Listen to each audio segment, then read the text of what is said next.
Ia românească, această piesă vestimentară transformată în obiect de artă, este purtată de artiste celebre, pe stradă sau pe podium, pe copertele revistelor sau în magazine.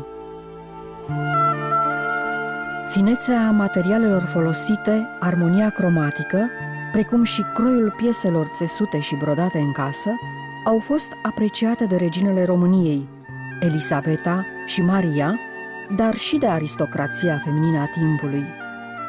Ele au purtat cu mândrie costumul popular în diferite momente. Oare există tablou mai încântător decât o țărancă româncă îmbrăcată în costum popular? Sau o doamnă româncă cu veșminte splendide, cu un minunat văl alb sau galben lucrând la războiul de țesut? Scria regina Elisabeta în introducerea la Arta brodatului, scrisă de prietena sa, englezoica Lady Catherine Howell, apărută în anul 1910. Un portret al ei, semnat de pictorul american George Healy, o prezintă de altfel în costum național de mușcel. Ea a fost făcută cunoscută în lume și de măiastra cântecului popular românesc, Maria Tănase, care a purtat adeseori costumul tradițional în timpul concertelor sale. Măi, iubite București, mi-e drag de tine, cât o fi lumea lumilor, cât am colindat pe ea, luam doar traista în drum, dorul îl lăsam. Ea românească a fost un simbol de inspirație pentru pictori, fotografi, scriitori, creatori de modă.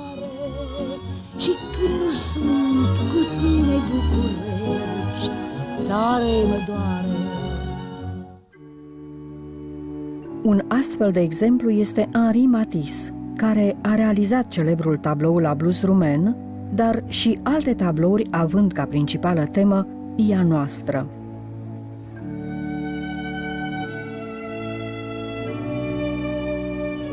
Teodor Paladi, care avea să-i fie prieten, i-a dăruit lui Matisse câteva ei românești.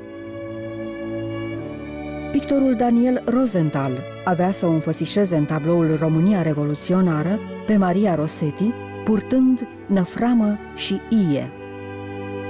Demn de reținut este rolul pe care costumul tradițional l-a jucat în plastica românească. Camil Resu, Ion Teodorescu Sion, Francisc Șirato, Nicolae Tonița, Dumitru Gheață, Nicolae Grigorescu, Teodor Aman. Ei s-au lăsat vrăjiți de frumusețea ei românești, acest veșmânt magic țesut în borangic și care poartă semne născute dintr-o matematică secretă ce vine de foarte departe. Ea a fost deopotrivă sursă de inspirație pentru creația vestimentară a unor celebri designeri, precum Yves Saint Laurent, care a realizat în 1981 o întreagă colecție intitulată La Blues Rumen. Acesta este urmat de Jean-Paul Gaultier, Kenzo sau Tom Ford, care a reinterpretat Ia din zona Sibiului cu broderii negre specifice regiunii și care a apărut în numărul american al revistei Vogue în martie 2012, purtată de cântăreața britanică Adele. Celebra soprană Angela Gheorghiu a purtat un costum tradițional românesc pe scena Teatrului Scala din Milano. Cunoscută și sub denumirea cămașă cu altiță sau chenar, ea reprezintă mult mai mult decât un obiect vestimentar reinventat de către designerii actuali internaționali sau autohtoni.